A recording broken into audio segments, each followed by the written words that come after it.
कहिया मती दे का बताइए सखी कहले का हाथ नहीं के रहलो रहा का बताइए अपने दिल के बात बोला बोले के बोल का कहते हैं जब से हमारा के गाँव ना करा के लेके आइला तू जब से हमारा को छोड़ के चल गई बा तोड़ तोड़ ही पर जो पर भाई हो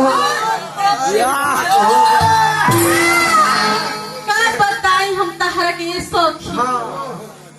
हार चढ़ तो करता हां ये वो बेचारा के टावर टोन टोन हमरो मिजाज टन टन करता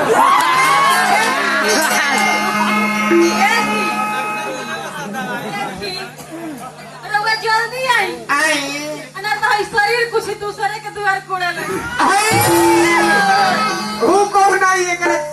बाकी औरत ये बड़ा वियोग में भी कहती है बहू हां कह दिया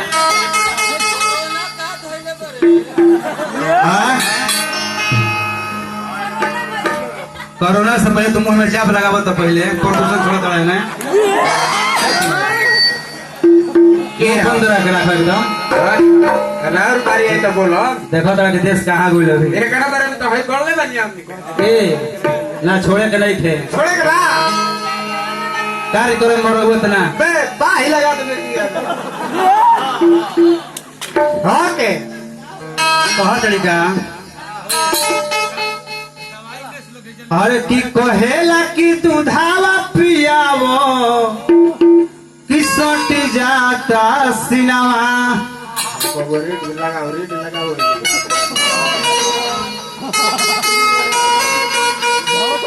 कि ससुरा में मिलल बा सफिया सोया 6 महीनावा